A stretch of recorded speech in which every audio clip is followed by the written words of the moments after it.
Okay, so I'm basically on day. See, oh,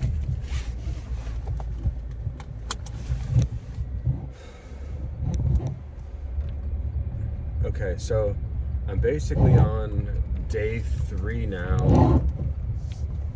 Okay, so I'm on day 3 now of weaning off of coffee and caffeine, and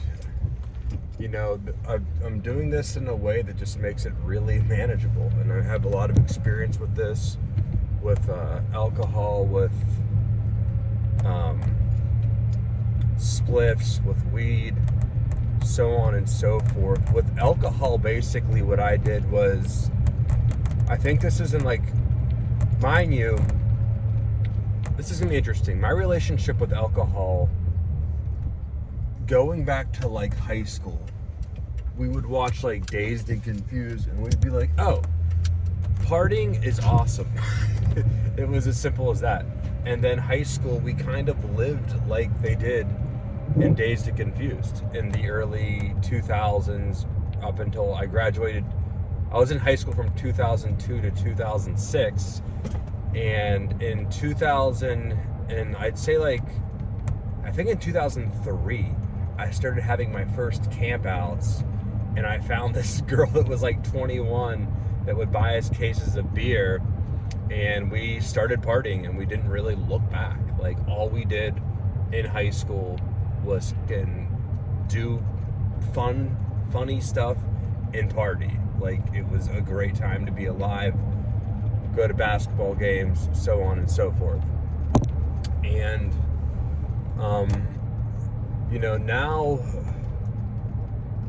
and then whenever I was in college, I started doing more like mushrooms and things like that, and it led me to realize that I don't like alcohol that much. And then whenever I remember going to a Third Eye Blind concert in like 2009, so this is a couple years after high school.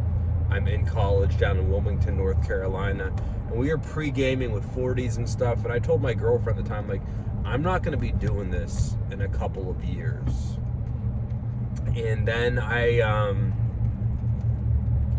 also, around that time, I started having really bad, let's say, health problems, and then my mind was, let's just say I was having health problems, but I still had a pretty positive outlook, and that's what got me through a lot of the worst days of my life, was like positive thinking, to be honest. And so that was in 2010, and then come like 2014, I was like, okay, I'm gonna stop drinking hard alcohol. That was the vibe, like, no more hard alcohol. And I think also at that time, 2014, I did 1 year without alcohol. And I said to myself, like, okay, no more hard alcohol. And then whenever I was drinking, it was just beer and wine, and we had high alcohol kombucha. Mind you, I was living in Cali at this time. And then I was doing just wine, just beer, craft beer, IPA, that bullshit. I was in my late 20s at this time, living in Cali, and then I moved to, mind you, I was in my late 20s, all my friends were getting married, I wasn't, and I was like, where would I like to live, since I don't have the obligation of a family, and I have the freedom that a lot of people wish that they could have. I had lived in I was thinking about Santa Cruz, Costa Rica, or New Orleans, and as, the universe and God and my vibe would have it, I moved down to New Orleans, and I think it was probably like,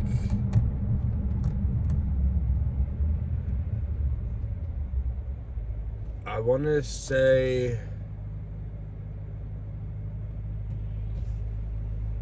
and New Orleans is the mecca for drinking. and food. Like, it's the best place there is for that stuff. It's also the mecca. This is all going to come together. It's also the mecca for music and for art in the United States and just vibe in general. So whenever I was living in New Orleans, my boy from Cali came out to visit me. This was in like July of 2018, and I had a hangover the next day, but at the same time I was doing a lot of juicing, and I felt really good all the time. And whenever I was younger, and the hangovers, if you drink regularly, the hangovers don't feel as bad, but if you don't drink regularly, they were starting to feel really bad. Plus I was very healthy with my diet, so I just didn't like the dehydration I'd feel whenever I was sleeping. And I quit drinking in New Orleans, of all places. Like, that was the master test, because everything that people do in New Orleans is essentially centered around drinking and partying.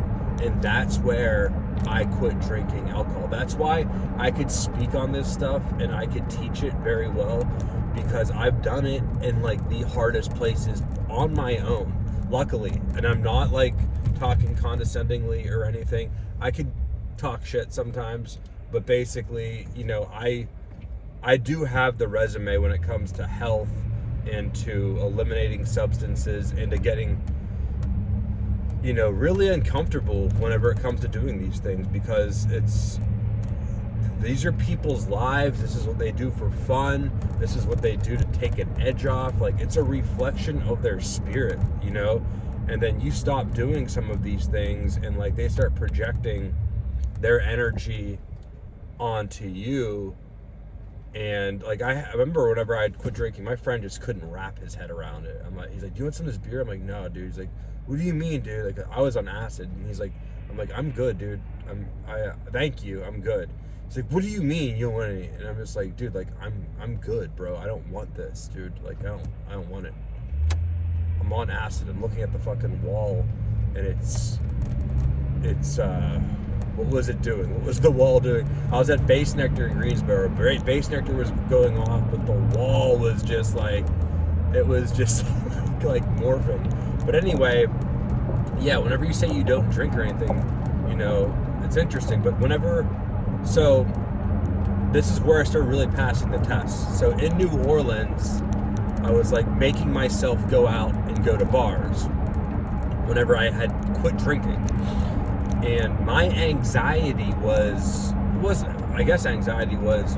or fear, whatever the thing is I built up into my head of a situation I'd be in without alcohol. I was concerned about having to go to like a dumb bar and listening to bad music and having a conversation that's like, you can't even hear the other person because the music's so loud. And then I started going out at night to meet people in New Orleans. And one night I noticed, this is where like you have the ninja mentality, is that these girls next to me, it was like a Tuesday night in New Orleans. They were there for a birthday.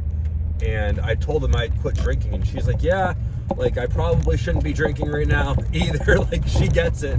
And I'm like, well, why do you? She's like, I like being numb at night. And I'm like, I get that, dude. I mean, I get that. At that point, I was still smoking pot. Like, I get it. You like chilling out at night. Like, I'm missing that in my life right now. It makes fucking movies, watching like The Goddamn Mummy with Brendan Fraser, so much cooler smoking weed than it is sober. But anyway, I can relate. And you know, where I was concerned about having a bad conversation over loud music, that was what I had built up in my head. I don't want to do this. I was at the bar in New Orleans and the loud music was on, but it became my friend because the loud music allowed her and I to have a very private, intimate conversation that was very deep, because the loud music was blocking out anybody from hearing what we were talking about around us, as opposed to having a conversation at a coffee shop where there's not loud music on and a lot of people can hear what you're saying. So that thing that I was kind of scared, concerned about, ended up being my friend. That's basically, you know, the repressed psyche or whatever. You go into that thing that you think is gonna suck or be bad and you end up doing it, and it actually is enlightening. It's light.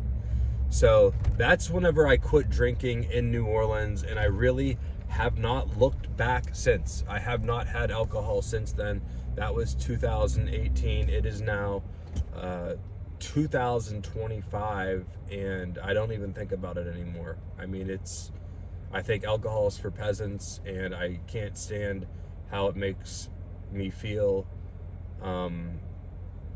But, you know, the social life in America and a lot of places is built around it. So it makes my vibe really isolating. And, you know, one of the last girls I dated, one of the things that she said she didn't want to date me for anymore was because she can't do party or party adjacent activities around me. And I'm like, cool, if that's one of the top things you're gonna say to me, that's great. Mind you, her New Year's resolution was to quit drinking less. And my first relationship, she stopped dating me because my relationship with alcohol. So that's how everything comes full circle. If you're gonna have an issue with me not drinking, that's fine, that's cool.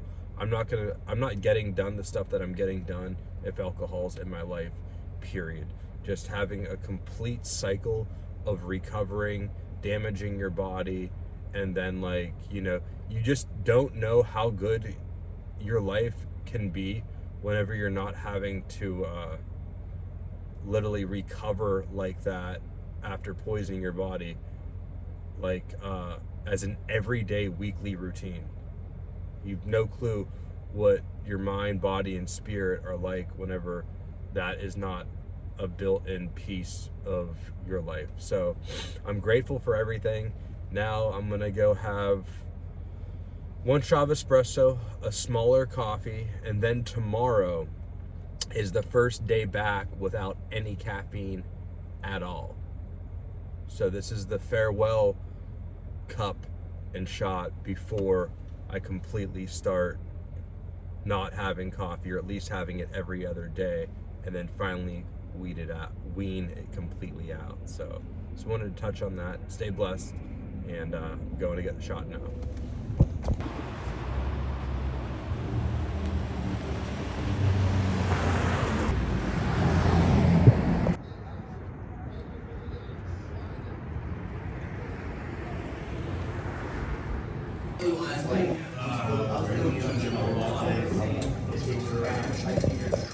You don't need to do anything different. Okay.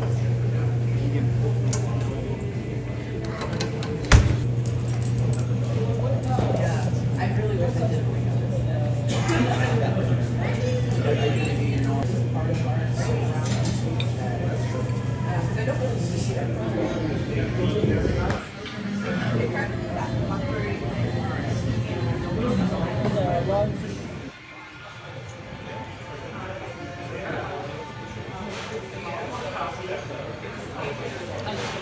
It's good, thank you. This is the last one for a while. I wasn't doing any espresso for a couple months.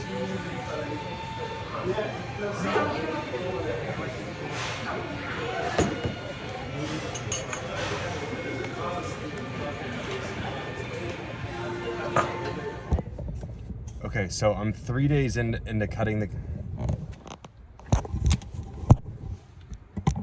Okay, so I'm now 3 days in to weaning off the coffee, and I was doing one shot and two 16-ounce coffees over the course of 5 or 6 hours. By day 3, now I'm doing one shot and one 8-ounce coffee. So I've eliminated my coffee intake I eliminated my coffee intake 75% on day 3. And, you know, I still get to have it. It's not that big of a deal. It still gives me a decent effect. And I've also cut the duration that I'm having the coffee in from 5 or 6 hours. Now I'm down to just 1 hour a day. And I have to fill that time with some other things. So after this, I'm probably just going to hit the gym, finish the workout week strong. And tomorrow is the first day with no coffee at all, and I'm pretty ready for it. So today I'll start planning what habits I'm going to put in that place to get me going in the morning. So it's not really a mental, not really a huge taxing tool in my mind. I have some things to do, and I'll get that dialed in today. But again, day 3, 75% of the amount of coffee that I was drinking is now down, and the time window that I'm drinking the coffee in is down from 6 hours to 1 hour. Not too bad. Okay, so I am on my way to the gym right now. It's like 1:45, and I want to report that I actually took a little step backwards from the amount I had of coffee I had yesterday, and I ended up making a little bit more at home. And one of the X factors is whenever you know to do something and then you start rationalizing it. So whenever you know to do X but you do Y instead, and then you start rationalizing why it is that you are now choosing Y. So I was basically like, oh, I'm gonna take a little bit more coffee. It's gonna get me going, and tomorrow is the day that I'm not gonna have any. That's how I rationalize it. I'm gonna do better tomorrow. It's like, dude, do it today. That was the goal. Stated the objective. And was it worth it? Not really. That being said, it wasn't that detrimental. But one of the X factors is absolutely rationalizing things and impulses. So the things that you want to do whenever that happens is, whenever it comes to impulsion, whenever you're weaning in and out of something, you want to make it very difficult to be impulsive.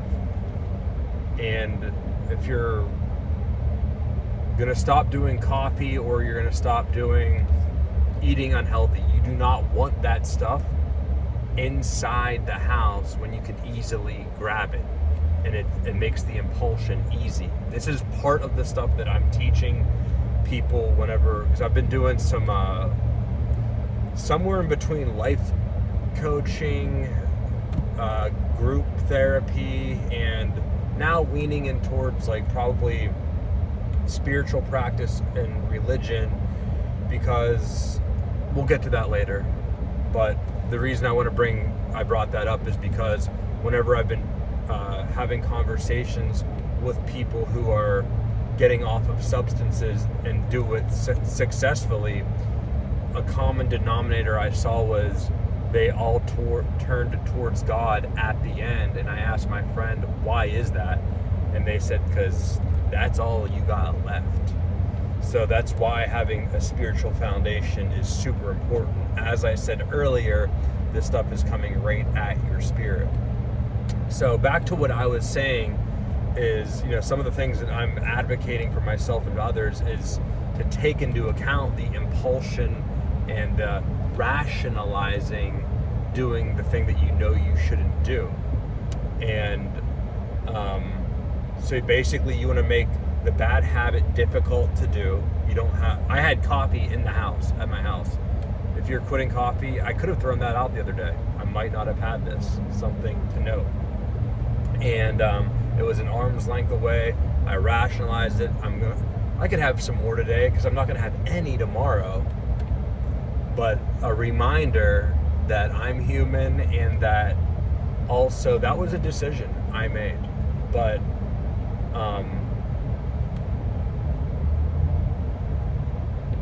yeah, so I guess whenever you go to rationalize something, start rationalizing the other thing instead, and go and do something. I could have just went to the gym and been out the door, but I ended up talking to my friend for a little while. So I just wanted to note that I had a little slip today, slip but not fall. And like, again, an affirmation to not rationalize the bullshit. Everybody does it. Do not do it. Rationalize 10 ways to do the thing. Okay? But you always say it's not a big deal. You'll do it tomorrow. Do it today, and if I would have given myself a repercussion for not doing it, that would have been big. That's a little check and balance. I didn't give myself a repercussion for having drank the coffee. So that's going to be something that I add to this as I'm doing this, is giving myself a check and balance and a repercussion for not completing something that I said that I'm going to do, and enforcing that myself. So that's going to be something implemented in this documentary moving forward, rewarding the good behavior and reprimanding the bad behavior. Cool. Taking something unideal, turning it into a positive, and now I'm on my way to the gym. Stay blessed. But slipped a little bit today. Tomorrow, we got no caffeine coming in.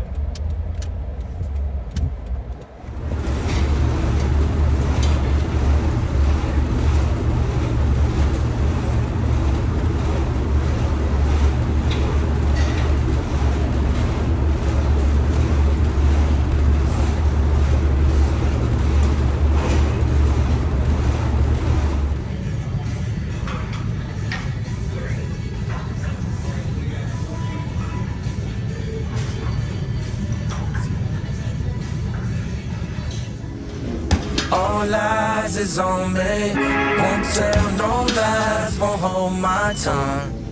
Don't cry for me. Chicago, nigga. I don't have no rapper friends, I hang with the vultures. Big ass toaster, hit your whip and flip it over. Big old nigga, he's a big old goofy, Rudy Goldberg. Jump off in that lane, you gon' get put on a poster. My Ferrari F8, Lamborghini Roadster. I turned 10 bricks into 12, then birds had a growth spurt. We gon' do some shopping later, I'ma need some dough first. I just got some head in a ghost, and that ghost her. Yeah, out of here, your boyfriend a gopher. I seen him out with her, I pretend like I don't know her. I can't do no features with you, nigga, that's a no, sir. Hardest nigga on earth, I'm not really from earth. We gon' dial 911, I let off that phone first. I put in my own work, better do your homework. I can hear that money calling, I pick up the first ring. What you gon' charge an old man for that pussy, girl, don't hurt me. Ice out all my scammer hoes, boost all the insurance up. Ice out all my ghetto hoes who turned into influencers. Smirkio, fuck that bitch and leave, I don't care who she fuck. Bap shit out her closet's hot as hell, she got on easy up. I got moles with me, bump out the feds, mean I got foes with me. You got goofies with you, before I do that, I keep some hoes with me. Asking for my gun when I'm in Cali, nigga, this your city. Why you DM my bitch, acting like we fuck these hoes below silly. Street niggas won't Raymond, on like calamari. Took her at that cheap shit, took her to Bulgari. Never tell her sorry, this car a Ferrari. All set with this Cuban link, you think she was Cardi. Go. Three gang leaders with me all times. I don't know who I fucked last night, I got Alzheimer's. I don't know who them hoes is, man, they all lying. Brody, tell me who them hoes is, man, they all fine. 100 hooligans and we with the foolish lids. I'm anti-Semitic, I just fucked a Jewish bitch. I just fucked Scooter's bitch and we ran her like a lead. Bitch got pregnant in the threesome, so whose baby is it? Whose baby is it? My niggas putting belt to ass, pull up with the switches. This ain't Jimmy Butler, but the heat got extensions. This ain't Columbine, but we came in with the trenches. I ain't for a neck, cause her boyfriend bought that necklace. With the trenches, with the trenches. Fuck it, I scratched another nigga, woman, I bought my checklist. With the trenches. I've been living reckless. I was take off, wasn't there that night in Houston, Texas. With the trenches. Wish I could bring Jacasso back, that was my best friend. Boys, I need you to give me something big, I'm talking about dollar signs. Skinny pit flow, tell her, oh no, I don't wanna fuck. She can suck it till she suck it dry. California nigga with some European freaks. Badass bitch from the middle, east wanna lick on me, stick on me. Even though I got security, even though she got a man, she know he ain't as pure as me, seriously. Soon as I get back trading in my euros for the Puro keys. Couple gray hairs up in my beard, that's showing my maturity, yeah. Ay, shout out to my symphony, night there, spaced out. We did that shit so differently and brilliantly. Dollar sign, Iggy, and we birth YG. Fades in the backyard, no talking, take flight instantly. Ain't Nate 3D, Buddha, my nigga, James Cool, my nigga, that's raw. She starting that P out the D, she want me to put some of this coke in her butt. She rushing, I beat up the pussy for Ukraine. Bought her a bag and I filled it with loose change. Just on my ex and she told me that you changed. yeah. Thought it on rap, it be fucking it up. Still screaming free to see Melly and Thug. Fuck the police, the DA and the judge. Way out of Saudi, I found me a plug. Don't wanna go out, she rather do drugs. Can't be my man if we met in the club. Give me something big, I'm talking about dollar signs. Look at your hoe, I don't wanna fuck. It's a fuck, but a fuck. Don't shoot me dangling like that. Give me something big, I'm talking about dollar signs. Look at your hoe, I don't wanna fuck. It's a fuck, but a fuck. Don't shoot me dangling like that. Dangling like that. Dangling like that. Dangling like that. Dangling like that. Dangling like that.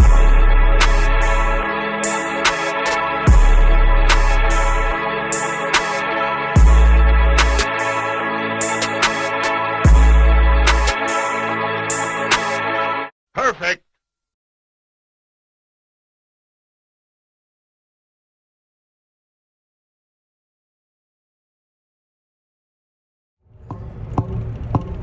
Okay, so just got done with the gym earlier, and you know, it was good. I feel great. Started doing sauna again. I'd been doing steam recently. That makes me feel really good, but tomorrow is the day that I'm not gonna have coffee or caffeine. So my plan in place is basically to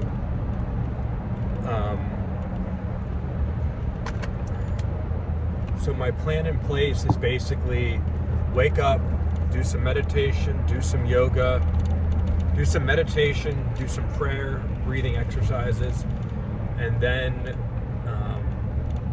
work on some film. And as we've learned from today, we need a plan for impulsion, and we need to not rationalize anything. So I'll rationalize it like this. Like, at the worst case situation, I get to have coffee the next day. That's no big deal. It's like, man, that coffee on tomorrow's Monday, that coffee Tuesday I get through today, that's gonna be a damn treat, dude. You deserve that coffee on Tuesday. And it's gonna be way more refreshing than it would be today, than it would be if I have it tomorrow, because I'll give myself a break from it.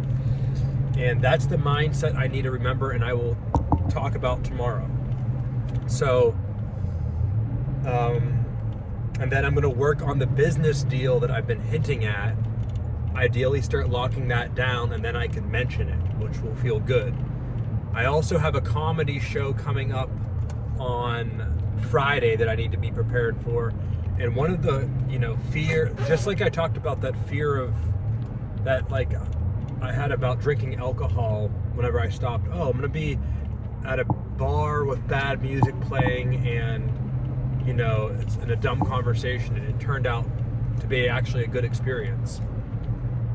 So with the coffee, it's like, oh, I'm not gonna be able to my bowels won't be as good, or I will not have something to get me out of bed in the morning, or my energy won't be high, or I'm not going to be able to write as well whenever I'm on it. So experiment with some writing for comedy show on Friday. Maybe do some juicing for the bowel movement. Start getting back into fasting tomorrow, ideally. Give my digestive tract a break. And from today, I went to the gym. I'll do some voiceover on that earlier, but I drank a little bit more coffee than I thought I would today. Not a crazy amount, but it happened. So slip but don't fall, and let's hit this mark tomorrow. First day, no coffee. Let's do it, and show the process of me not having coffee in the morning and everything being okay, and the plan that I have for getting through that. And again, that plan is to not have coffee in the house. That plan is also to fill something with my time that isn't coffee, that might be like a juice shot, or hitting the air, just hitting, and maybe get into the mental high of like, oh, I can handle situations really well whenever I'm not like anxious, because coffee will make me anxious, and it will make me feel like I can't handle any tension or a situation as good as I can when I'm sober. So that's a good thing as well too, to remember. And then the rationalizing, rationalize, I can have it the next day. Those are the three things that are going to get me through it. And the morning, if I can get through the morning, I should be in the clear. I would never really just start drinking it in the afternoon or evening. And that's the plan. Stay blessed. And tomorrow, we're going to get at it. I'm going to edit this up tonight, post it online. And some more lessons will be coming in. But appreciate anybody watching this. And, feels good being able to share things that I'm good at with others and maybe inspire them, because that's what my favorite documentaries did in the early 2000s. Like, you saw somebody try something, they'd make a change, and then you'd see how that change affected them. Fat, Sick, and Nearly Dead, things like that. And just putting some of my skill sets into the flow of humanity. So check in tomorrow.